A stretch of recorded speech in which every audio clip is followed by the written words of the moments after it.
हमको नौकरी से कोई नहीं हटाएगा। वो जो पत्र है वह पत्र केवल डराने और धमकाने के लिए है। वो रिपोर्ट है शिक्षकों में भय पैदा करने का, वो एक यंत्र है, एक हथियार। नहीं जाएगी, नहीं जाएगी। हम तो सक्षमता देने तैयार हैं। 2006 से 2020 की जो नियमावली है उस नियमावली में हमारी नौकरी 60 साल के लिए पक्की है। हम 60 साल तक काम कर सकते हैं। हमारी नौकरी कोई अनावश्यक, हम कोई गलत आचरण करेंगे और संवैधानिक काम करेंगे तब नौकरी हमारी कोई खा जाएगी। हमारी नौकरी कोई नहीं खाएगी। हम पढ़ाते रहेंगे, वेतन लेते रहेंगे, हमारी नौकरी कोई नहीं खाएगी। विधान दल का घेराव करिएगा, सत्र चालू होने वाला, सदन खुलने वाला 13 तारीख को, तो लेटर जारी कर दिया गया है कि FIR भी करेंगे और नौकरी भी। वह लेटर फर्जी लेटर है। वह एक समिति का प्रस्ताव है। उस पर सरकार का जब तक अप्रूवल नहीं होगा तब तक वो नहीं होगा प्रभावकारी, और वो ऐसे भी प्रभावकारी नहीं होगा पत्रकार महोदय, इसलिए कि हमारी नौकरी 60 साल की पक्की है। बिना परीक्षा दिए भी हम सरकारी सेवक रह सकते हैं। हम नियोजित ही रहेंगे, लेकिन हमको नौकरी से कोई नहीं हटाएगा। वो जो पत्र है वह पत्र केवल डराने और धमकाने के लिए है। वह विभाग से, सरकार से उसको अनुमोदन नहीं है, विभाग से अनुमोदन नहीं है। शिक्षा विभाग के निदेशक का लेटर है। शिक्षा विभाग के निदेशक का लेटर नहीं है, वो रिपोर्ट है पत्रकार महोदय। वो रिपोर्ट है शिक्षकों में भय पैदा करने का, वो एक यंत्र है, एक हथियार। साथ क्षमता परीक्षा अगर 3 बार नहीं पास कीजिएगा तो नौकरी जाएगी। नहीं जाएगी, नहीं जाएगी। हम तो सक्षमता देने तैयार हैं। हम कहते हैं कि ऑफलाइन परीक्षा ले लो, तीनों विकल्प हटा दो, हम परीक्षा दे देंगे, हम पास कर जाएंगे। और इसके पूर्व भी नियमावली बनी हुई है कि अगर 3 टर्म यदि कोई शिक्षक किसी कारण से सक्षमता परीक्षा पास नहीं करेंगे तो वो नियोजन इकाई में ही रहेंगे, उनको नौकरी से नहीं हटाया जा सकता है। जिस तरह से लगातार के पाठक परेशान, महागठबंधन की भी सरकार थी तो कर रही थी, अब NDA की सरकार बनी है, महागठबंधन की सरकार में आपको राजकर्मी का दर्जा मिला, NDA की सरकार आई, नई सरकार बनी, उसमें आपको साथ क्षमता परीक्षा देने का किया गया कि अगर नियोजित शिक्षक बनना है तो साथ क्षमता परीक्षा 3 बार देना। हम तो पत्रकार महोदय सक्षमता परीक्षा के लिए बिल्कुल तैयार है, कलम खोल के तैयार है फॉर्म भरने के लिए। लेकिन परीक्षा हमारा ऑफलाइन, BPSC परीक्षा कैसे हुआ? आपने, बिहार सरकार ने और विभाग ने 2 लाख शिक्षक की नियुक्ति किया करीब, वो BPSC से लेकर के ऑफलाइन किया। हमारा भी ऑफलाइन परीक्षा ले लो, 3 विकल्प हटा दो, हम परीक्षा तैयार हैं, परीक्षा दे देंगे, पास करेंगे, पढ़ाएंगे, शिक्षक रहेंगे।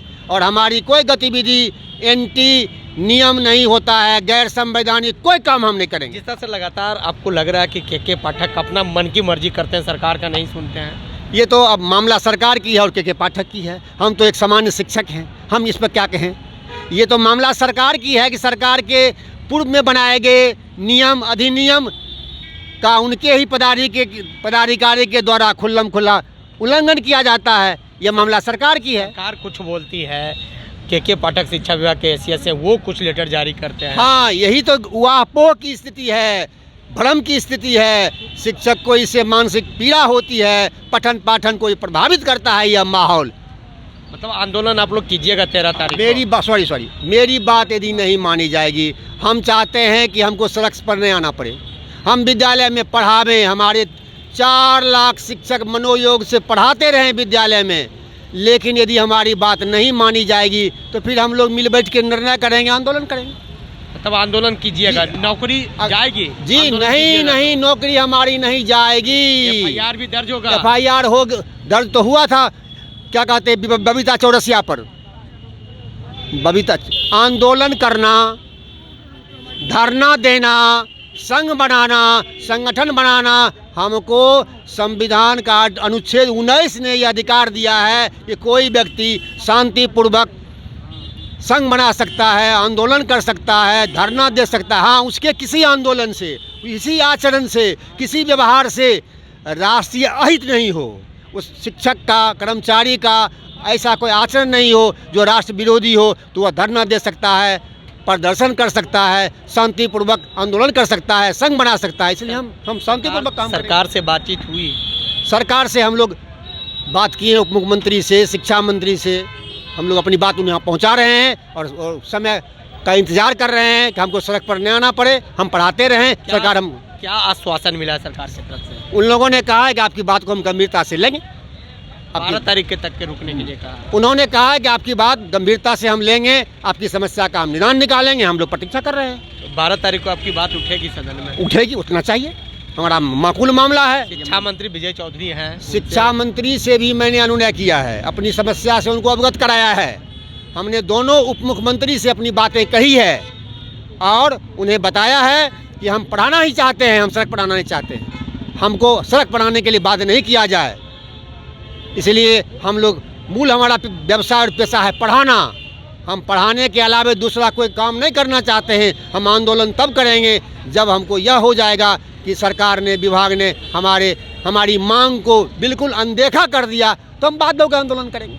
सर क्षमता परीक्षा दीजिएगा, फॉर्म भरे? बिल्कुल देंगे परीक्षा, लेकिन ऑफलाइन देंगे, तीनों विकल्प हटने के बाद देंगे। फॉर्म भरे हैं? बिल्कुल नहीं फॉर्म भरेंगे, तब फॉर्म नहीं भरेंगे जब तक सर विभाग ने हटाती है ये क्या कहते हैं ऑनलाइन सिस्टम, और तीनों विकल्प की बात जब तक नहीं हटाती है तो हम लोग परीक्षा नहीं देंगे। ये लो मुंह मीठा करो, आज मैंने अपना जॉब छोड़ दिया, अब हम पूर्णिया वापस जाएंगे। जॉब छोड़ दिया है? मतलब ये घर कैसे चलेगा? हम करेंगे क्या? और माँ बाबूजी क्या बोलेंगे? इसलिए मैं एक और मिठाई का डब्बा लाया। अपने बिजनेस के लिए लोन अप्रूव हो गया। अरे लोन अप्रूव हो गया वो तो ठीक है, लेकिन पूर्णिया में हम रहेंगे कहाँ? अपना घर भी तो नहीं है वहाँ। इसलिए तो एक और मिठाई का डब्बा अलग से लाया हूँ। हमने पूर्णिया में घर ले लिया है, पूर्णिया के ई होम्स पैनोरमा में। पूर्णिया में पैनोरमा ग्रुप लेकर आए हैं ई होम्स पैनोरमा। बड़ा घर, आलीशान जिंदगी और अत्याधुनिक सुविधाओं के संग। अरे अरे, अब क्यों मुंह मीठा करवा रही हो? क्योंकि हम घर वापसी जो कर रहे हैं। घर वापसी की खुशी पूर्णिया में ई होम्स पैनोरमा के संग। E homes panorama, luxurious lifestyle redefined.